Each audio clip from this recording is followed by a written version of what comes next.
Well, good morning, everybody. My name is Dennis Levin. I'm a retired pastor at Queen Street United Methodist Church in Kinston, North Carolina. Welcome to our Wesley Bible class. Today we're going to be going over chapter 11. As you can see, I'm not in the class. I am somewhere else. Okay, but wanted you to have this online. Um, and in chapter 11, we're going to be discussing the conquest of the northern part of the Kingdom of Israel. These are territories that are held by a number of kings, and they form a coalition. And apparently, from the text here, we see that the coalition already existed, that they were under one king to begin with. Now, some of these tribes are pretty obscure, but some of them are names that really stick out, like the Hittites.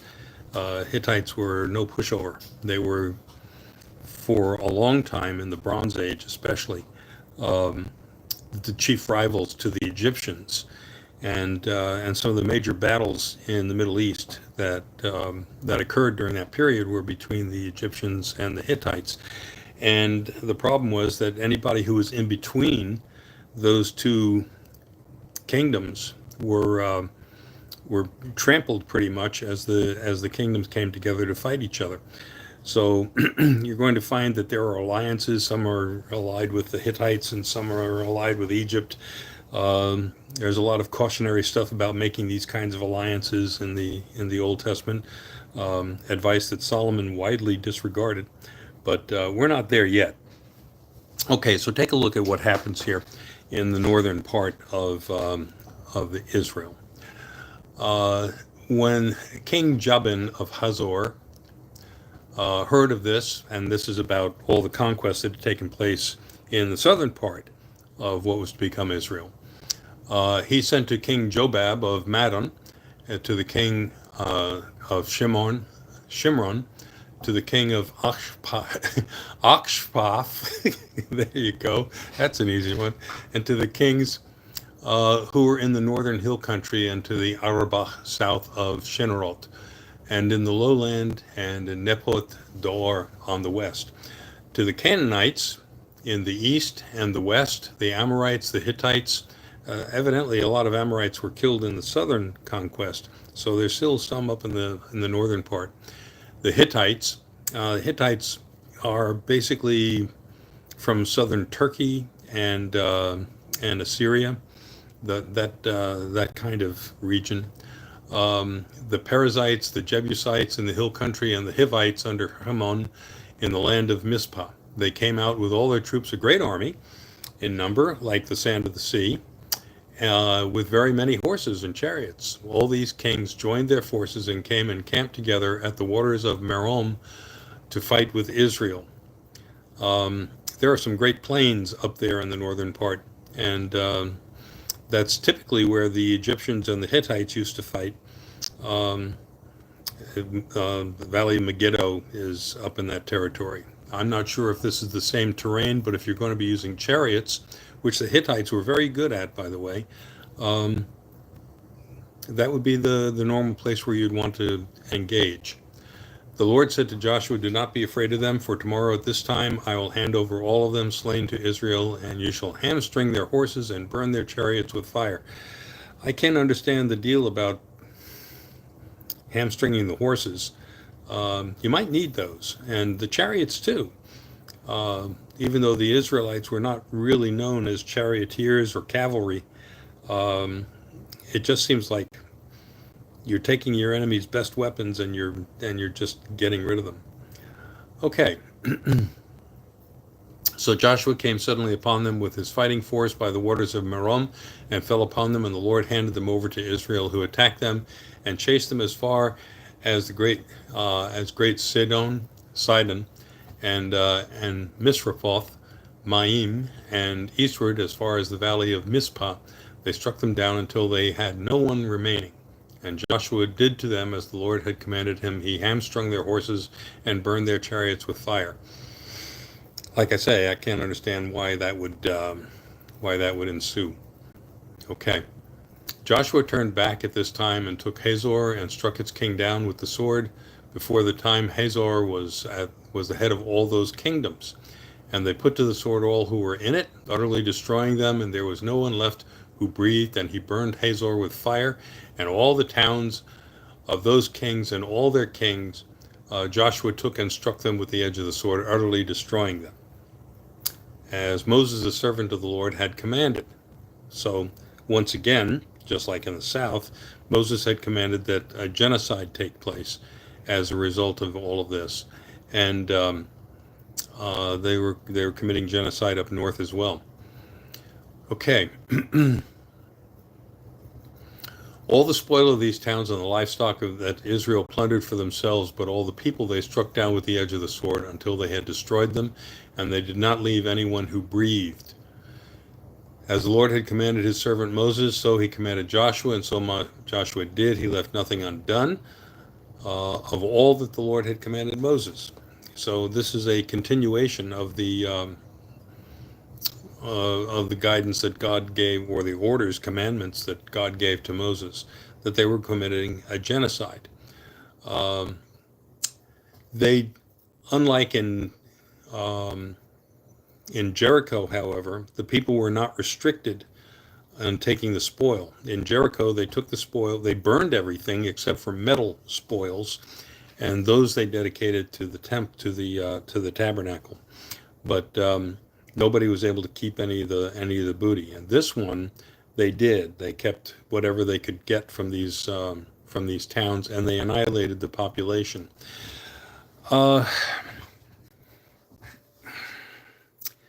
We've been talking a lot about genocide in the Old Testament, and whether or not we could look at that and say, well, that was what God told them to do, and so it was okay.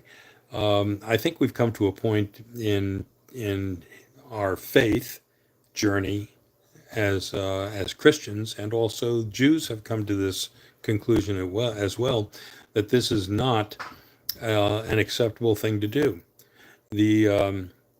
On the other hand, there are other religions that still consider genocide to be perfectly acceptable if anybody is a heretic or infidel. So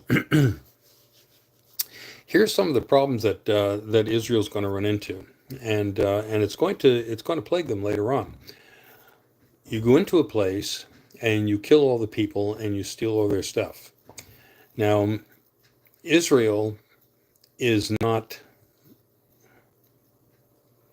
a manufacturing culture. They don't make things. They whatever's made, whatever it is that they need that is made, forged or otherwise, they have to buy it, and they have to buy it from the people who are making it. Okay, so now Israel's stolen all the stuff, but Israel has not gained the knowledge or the capacity to reproduce what these societies were doing.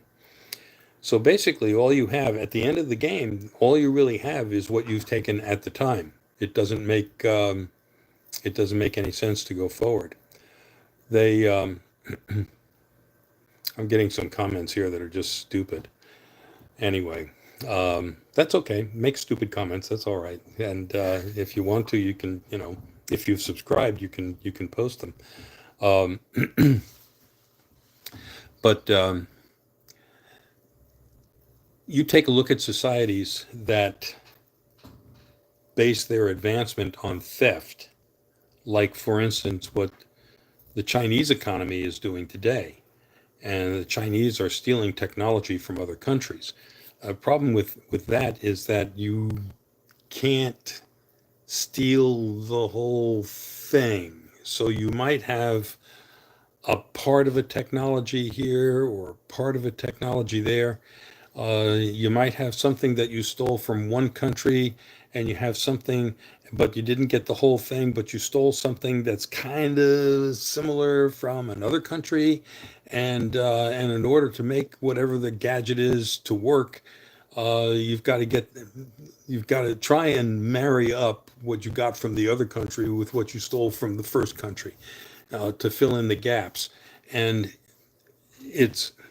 you end up with a patchwork quilt, but not very well constructed, because not only when you're talking about developing a technology, there's more to it than just getting the blueprints and getting the specs. You also have to be able to put the thing together.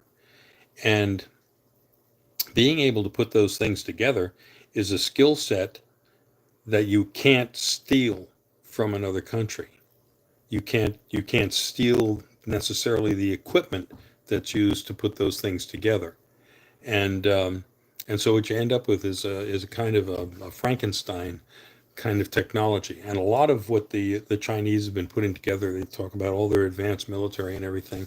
It doesn't work. It just doesn't work. It's not functional. And you know, one of the popular genres for horror films today is the zombie. But you take a look at the zombies, and they seem like they're fierce and ugly, and they want to eat your brains and all that stuff, but they walk really slow. They just walk really slow.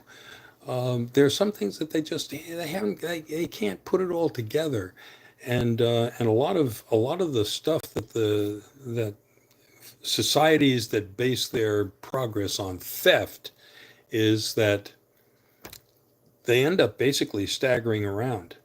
That they might have something that looks good on the outside, but on the inside it doesn't work, or it can't be maintained, or you can't really get the best parts for it. So you throw in what parts you can get, and it's not the same. It's not as good as. So while we look at this huge buildup taking place in some of our countries that are adversarial to us and that have been trying to steal our technology, the end result of all of that is that they might have quantity in some of these things, and they might have some sophistication in some capabilities, but that doesn't mean it all works together. And what's happening with Israel is that they're stealing all of this stuff, but they aren't figuring out how to make it. So in the end, they're still going to have to rely on some other society to provide them with the goods that have to be made new. Um, Back then, it wasn't nearly as difficult because technology didn't move real fast in the early Iron Age. Small incremental developments would take generations for them to develop. It's not like today when you can just ask a question to AI and get an answer. They The progress is very, very slow. But the thing is, there comes a point where the stuff that you've stolen wears out, and your plows get dull. It's very difficult to maintain things if you haven't got the technology to do it, and if you don't have the people to do it. So what we're going to see later on in this whole conquest thing is that there are some Canaanite enclaves that Israel does not annihilate. They hang on to them so that they can still go to them for like metalwork and that sort of thing.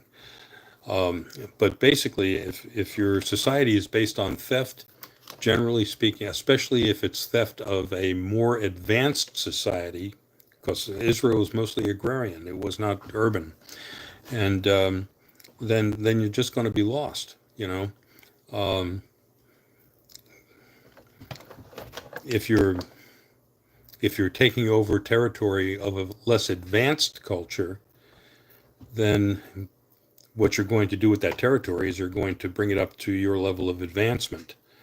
But if you're not as an advanced culture and you take over a territory um, that's more advanced than you are, you're still not going to be able to keep up. And that's one of the reasons why you see in this whole region that there are constant fights and constant battles with more advanced cultures than Israel. Anyway, that's sideline. Anyway, Joshua took all the land in the hill country and all the Negeb and all the land of Goshen and the lowland and the Arabah in the hill country of Israel and its lowland from Mount Halak, which rises towards Seir as far as Baal Gad in the valley of Lebanon, below Mount Hermon. He took all their kings, struck them down, put them to death. Joshua made war a long time with all those kings. You know, that on the one hand, you look at this thing, they have this one great battle and they destroyed them all, and they just did mop up operations here and there. But according to this, for the rest of his life, Joshua was still involved and still engaged in battles in this area. And he wasn't done by the day he died. There was not a town that made peace with the Israelites except the Hivites, the inhabitants of Gibeon, all were taken in battle. For it was the Lord's doing to harden their hearts so that they would come against Israel in battle, in order that they might be utterly destroyed and might receive no mercy but be exterminated, just as the Lord had commanded Moses.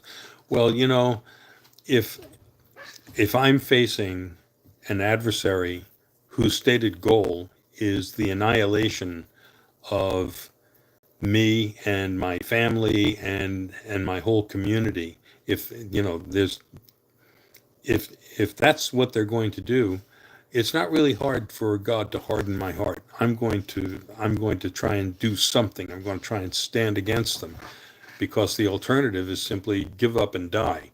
So you know, I think they give God a little bit more credit than he's due in trying to say that God hardened their hearts. Now, in a situation like Egypt, where the people of Israel didn't threaten the kingdom of Egypt by the time Pharaoh had them subdued, it would take a hardening of a heart, you know, because the king of Egypt did not live under threat until Moses, you know, until the plague started coming and he realized, well, maybe there is a threat. But in terms of hardening the hearts of the people that are in the path of this conquest, that's not a hard deal at all. At the time Joshua came and wiped out the Anakim from the hills. Now these are giants. The Anakim are the giants. From the hill country, from Hebron, from Debir, from Anab, from all the hill country of Judah, and from all the hill country of Israel, Joshua utterly destroyed them with their towns. None of the Anakim was left in the land of the Israelites. Some remained only in Gaza, in Gath, and in Ashdod. So Joshua took the whole land according to all that the Lord had spoken to Moses, and Joshua gave it for an inheritance to Israel according to their tribal allotments, and the land had rest from war. All right.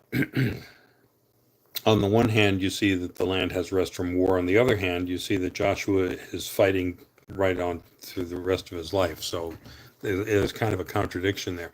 As far as annihilating the Anakim, where do you think Goliath came from? Well, he came from the town of Gath, and this is Philistine territory. So you're talking about a coastal area with some mountains inland, and this is what we know as Philistine territory. So that part of Canaan was not conquered. Okay, so anyway, that's chapter 11, and essentially what's going on in chapters 10 and 11 is that this work of Joshua is probably commissioned by King David, and King David has a couple of things going for him. He's united the northern tribes and the southern tribes. We'll get into a very tedious presentation of tribal lands when we get into chapter 13. But David was the first king to unify the tribes north and south, and it was a very tenuous alliance that David put together.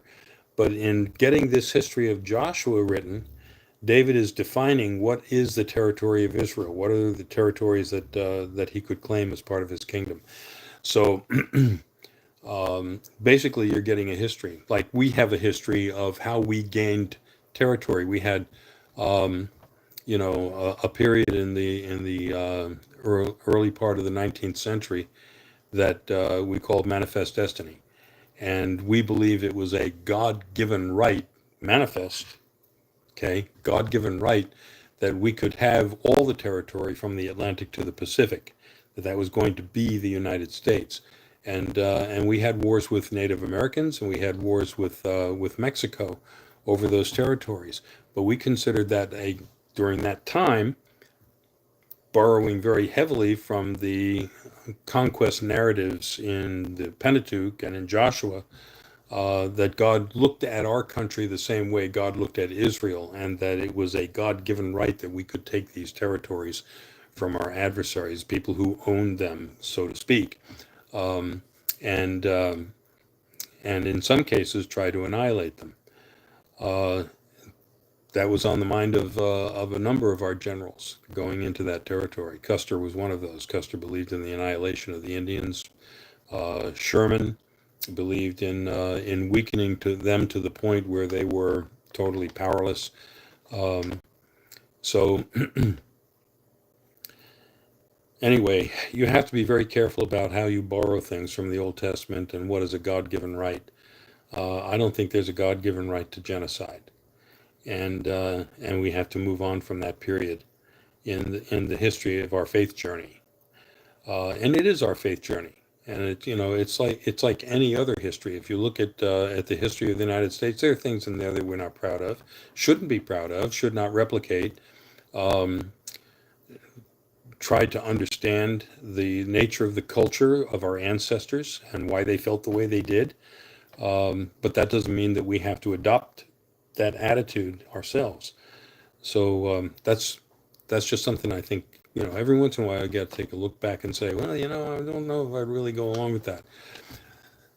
There is something else in all of this genocidal movement that I think is important to make note of, and we've had this in previous sessions, and that is, if you think that the only way, like the excuse that's given for the genocide is that if you leave these people alive, they're going to corrupt you. And they're going to turn you against the God that you love and the God that's taking care of you. And this is said over and over again to Moses, and it's reiterated by Moses. I mean, some of his farewell addresses, you're going to utterly fail. The people who live in that area are going to corrupt you. You're going to move away from the God. And then this whole conquest territory that you've taken is going to be taken away from you. Okay? That was said explicitly. It means that you have the weaker argument. That if people can convince you that their gods are more powerful than your God, then you have a weaker argument. If people can say that their laws are more just, better, more economically beneficial than the laws that your God gave you, then you ought to go pagan. But that's not the case. And I think a lot of times we think that the only way that we can engage in discussions over theological matters is to shut the other person up. That's not the way it works. We have, I believe, a much more persuasive argument to make, if you want to call it an argument, but we have a much more persuasive position to take as Christians and even as Jews, that that the way that we have been taught and the God that we worship is more beneficial, more benign, more loving, more forgiving, more inspiring than other religious options. And it's not a matter of our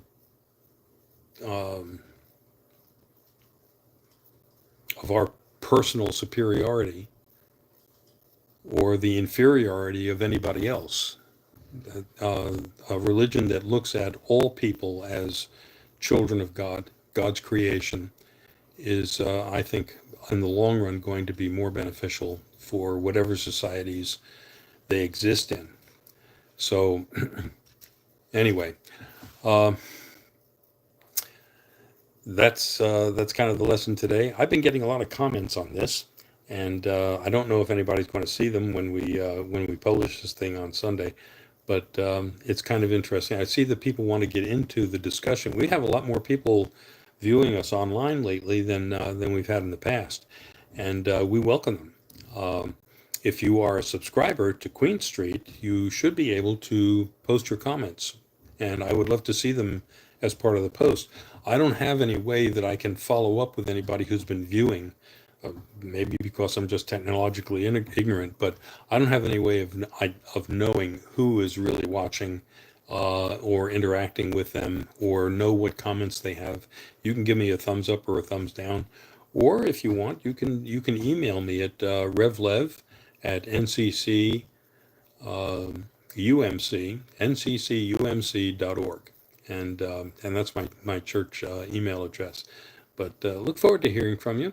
I know that there are a lot of lessons from the past that we need to be able to examine and seek guidance, and whether or not we agree with them or not for our present way of life. But you take care, and see you next week.